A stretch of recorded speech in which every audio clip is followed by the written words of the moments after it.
श्रीमहागणाधिपतये नमः। श्रुतिस्मृतिपुराणानाम् आलयं करुणालयं नमामि भगवत्पादं शङ्करं लोकशङ्करम्। अपार करुणासिन्धुं ज्ञानदं शान्तरूपिणं श्रीचन्द्रशेखरगुरुं प्रणतोऽस्मि मुदान्वकम्। देवे देहे च देशे च भक्त्यारोग्यसुखप्रदं बुधपामरसंसेव्यं तं श्रीजयेन्द्रं नमाम्यहम्।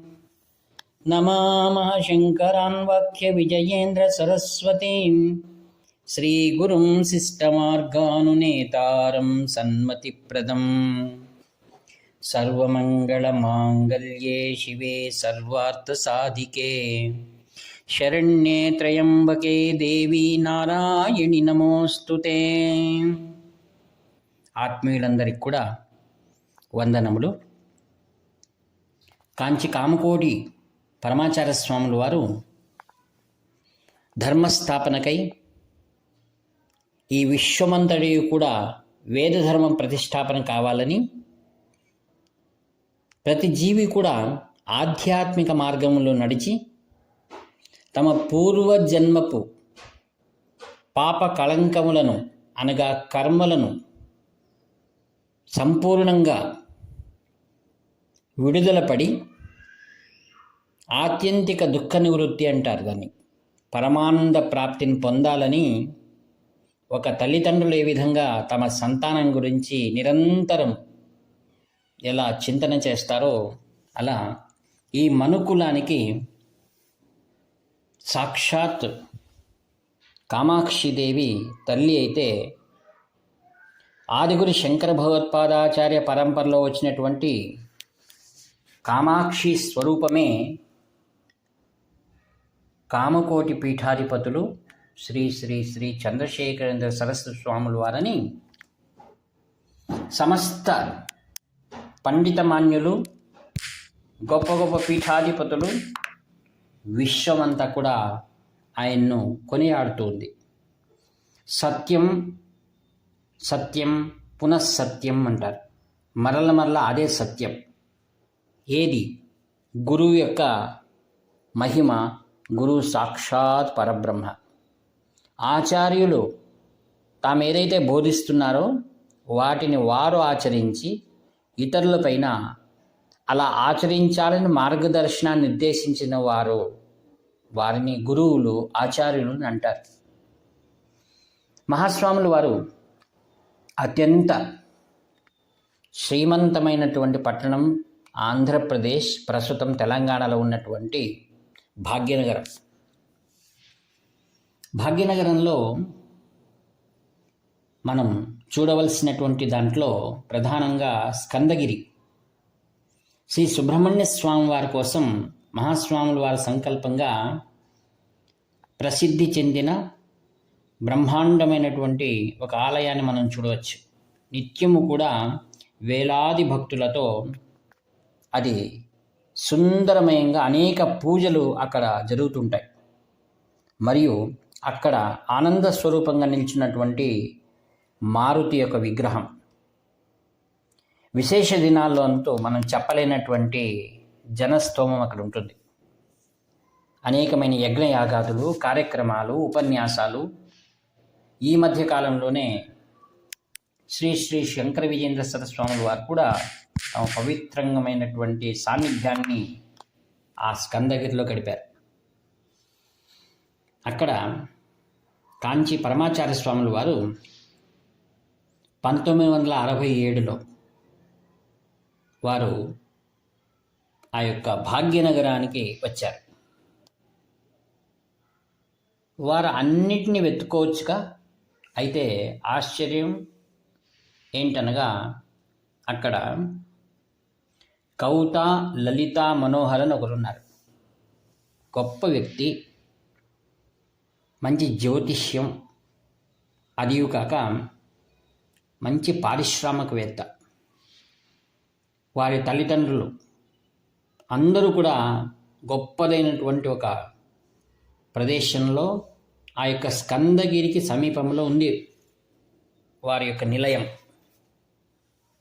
మహాస్వాముల వారు ఎందరో గొప్ప గొప్ప వారు స్వామివారిని స్వాగతం చేసి ఏదైనా దేవాలయంలో విడిది చేయాలని ప్రార్థించినా కూడా శ్రీ కౌత లలితా మనోహర్ వారి అదృష్టం. మహాస్వామి వారు ఈ ప్రదేశంలోనే వారి క్యాంపస్ అంటాం, అక్కడ ఉన్నారు ఆయన. ఇక్కడ విశేషాలు కొన్ని మనం చెప్పుకోవాలి. శ్రీ కౌత లలితా మనోహర్ మొదట్లో మహాస్వాముల వారి పైన అంత గొప్ప విచారం ఉండేది కాదు ఆయనకు.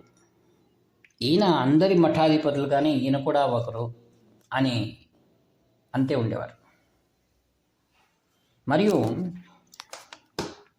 కారణం ఉంది కదా, లౌకికము మరియు ఈ యొక్క అనేకమైనటువంటి ఆయనకు సన్నిహితులు ప్రతినిత్యము కూడా కార్యక్రమాల సందడి, మరి ఇట్టి వాతావరణంలో ఉన్నటువంటి ఆయనకు మహాస్వాముల వారిని తెలియరావడం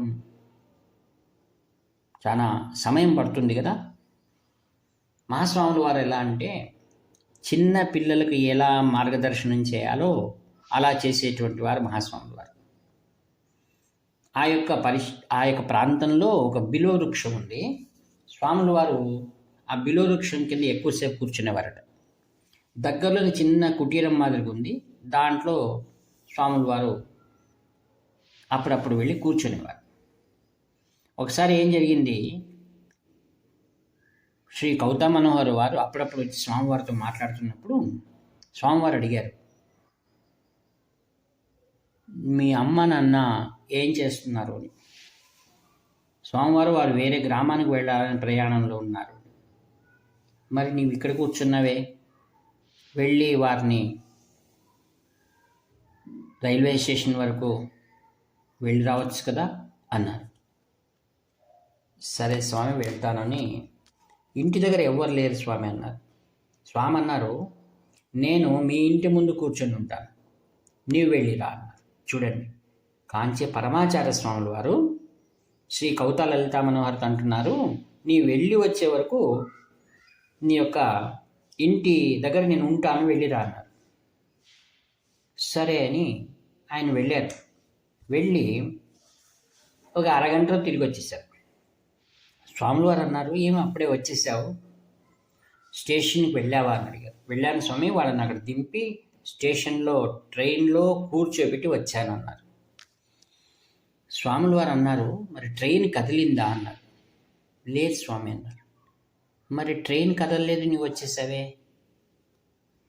అంటే స్వాముల వారు మాకు ఏం చెప్తున్నారు ఇక్కడ, తల్లిదండ్రులను మనం ఎలా వీడుకోవాలి చెప్పాలి, తర్వాత ట్రైన్ కదిలే వరకు ఉండి వారు కదిలిన తర్వాత వాళ్ళకి నమస్కారం చేసుకొని రావాలనేటువంటిది ఒక సంప్రదాయం. పెద్దవాళ్ళు వెళ్తున్నప్పుడు మనం వారిని సాగనంపేటువంటి విధానాన్ని మహాస్వాముల వారు అంత గొప్ప పారిశ్రామికవేత్త శ్రీ కౌత లలితా మనోహర్ చెప్పారు. ఈ విషయం నాకెలా తెలుసు, నేను 1978లో మహాస్వాముల వారు ఏ యొక్క దక్షిణయాత్ర చేశారో ఆ ప్రాంతాలన్నీ మేము రథయాత్ర చేసుకొని మేము ఆ ప్రాంతాలన్నీ వెళ్ళొచ్చాం ఒక సంవత్సరం పాటు. తరువాత కాంచి మఠానికి చాలా దగ్గరే భక్తుడైనటువంటి శ్రీ జానకిరామ్ గారు, శ్రీ స్వయంపాకుల జానకిరామ్ గారు, వారు హైదరాబాద్లో ఉంటారు. వారికి శ్రీ లలితా కౌత మనోహర్ గారికి చాలా సంబంధం మరియు ఆత్మీయులు. ఆయన వారి ఇంట్లో ఉన్నప్పుడు నన్ను చెప్పారు, శ్రీ కౌత లలితా మనోహర్ గారి దగ్గరికి వెళ్దాం రండి, నన్ను తీసుకెళ్ళారు. ఆయన ఎంత గొప్ప జ్యోతిష్యుడు అంటే పెద్ద పెద్ద నాయకులు, మినిస్టర్లు, మంత్రులు ఆయన దగ్గర ఎప్పుడూ కూడా కిలిచి ఉంటారు ఆయన యొక్క ఆఫీస్ రూమ్లో. మేము వెళ్ళాము, కూర్చున్నాం బయట అన్నాం. అంతలోనే ఆయన బయటకు వచ్చి మమ్మల్ని చూసి, ఇక్కడ ఎందుకు కూర్చున్నారు మీరు అని అడిగారు. మీరు లోపల బిజీగా ఉన్నారంటే పర్వాలేదు లోపలికి రండి అన్నారు. వారికి నన్ను పరిచయం చేశారు. ఈయన రథయాత్రతో పాటు ఇలా వెళ్ళొచ్చారు మహాస్వాముల వారు అనగానే ఆయన ఒక్కసారి లేచి నిల్చుకొని నాకు నమస్కారం చేశారు. ఏంటండి మీరు చాలా పెద్దవారు, ఈ ఫోటోలన్నింటిలో కూడా ఎన్టీ రామారావుతో పాటు ఉన్నాయి, మీరు ఎంత గొప్పవారు ఏమి అని అంతా అన్నాను. లేదండి అవిని పక్కన పెట్టండి, మీరు రథయాత్ర చేసి వచ్చారు కదా మహాస్వాముల వారి దీంట్లో, నాకు అందుకే ఆనందమైంది, కూర్చోండి అని. అప్పుడు నేను ఆయన అడిగిన మొదటి విషయం ఏంటంటే, మీకు మహాస్వాముల వారితో ఉన్నటువంటి ఆ యొక్క అనుబంధం భక్తి గురించి చెప్పమన్నప్పుడు వారు చెప్పిన మొట్టమొదటి కథ ఇది. మహాస్వాముల వారు దాదాపుగా వారి క్యాంపస్లో లలితా మనోహర్ గారి ఇంటి దగ్గర 4 మాసాలు ఉన్నట్టు వారు చెప్పారు. ఇంకా అనేక విషయాలు నాతో తెలియచేస్తూ ఆయన శ్రీ శ్రీ జయేంద్ర సరస్వతి మహాస్వాముల వారు అక్కడికి రావడం, మహాస్వాముల వారి కాలంలో వారు నాకు ఆయన పాదుకులు ఇచ్చారని చెప్పారు. తర్వాత ఏమైంది, 1968లో శ్రీవారు మహాస్వామి వారు 3 లేక 4 నెలలు అక్కడ ఉన్నారట. ఇది అద్భుతం కదా. తర్వాత శ్రీ జయేంద్ర సరస్వాముల వారు మహాస్వాముల వారి జ్ఞాపకార్థం ప్రతి నెల చండీ యాగం చేయమని చెప్పారట. అందుకే అది ఇప్పుడు కూడా జరుగుతూ ఉంది. కావున ఎవరైనా ఈ సికింద్రాబాద్, హైదరాబాద్ ప్రాంతంలో ఉన్నవారు ప్రతి నెల ఈ శ్రీ లలితా కవితా మనోహర్ గారు దాన్ని స్వరాజ్య ప్రెస్ పద్మారావు నగర్ సికింద్రాబాద్లో ఉంది. మీరు వెళ్ళి అక్కడ కార్యక్రమాలు పాల్గొనవచ్చు. ఇంకా ముందుకు వెళ్తూ మహాస్వాముల వారి గురించి నాకు చెప్పింది ఏంటంటే, ఆయన మహాస్వాముల వారు 120 సంవత్సరాల పూర్వమైనట్టు శ్రీమద్ రామాయణం వ్రాత ప్రతిని ఈయనకి ఇచ్చారు. ఏం చెప్పారు, మళ్ళా ప్రతిరోజు కూడా దీన్ని పారాయణ చెయ్యి అన్నారట మహాస్వాముల వారు. మరి ఇంకొక విషయం చెప్పారు స్వామివారు, ఎవరైనా కానీ శ్రీరామచరిత్ర కానీ ఏదైనా గ్రంథాలను వ్రాత ప్రతిలో ఉన్నటువంటి దాన్ని పారాయణ చేస్తే అధికమైన ఫలితం, దీన్ని పారాయణ చెయ్యి, నీకు శ్రీరామ దర్శనం అవుతుంది. మహాస్వాముల వారి మాటలంటే సరస్వతి వాక్యమే కదా, అది సత్యమైందట. ఈ విధంగా కవితా మనోహర్ గారు వారిది ఒక పారిశ్రామికవేత్త అని చెప్పాను కదా. వారి పారిశ్రామిక ఇండస్ట్రీ ఎక్కడుంది, కవితా స్టీల్ ప్రొడక్ట్స్ అని రామవీరపాడ్లో ఉంది. మహాస్వాముల వారు 9th అక్టోబర్ 1968లో భక్త సమూహంతో ఆ శ్రేష్టమైన పల్లకీలో వారి యొక్క కర్మాగారాన్ని కూడా సందర్శించారు. అదే కర్మాగార పక్కన ఉన్నటువంటి ఒక బిల్వేశ్వరమును దేవస్థానం ఉంది. అంటే బిల్వదళం కింద స్వామివారు ఆ సన్నిధానంలో కూడా దాన్ని దర్శించుకున్నారు. ఒకసారి ఒక ఆయన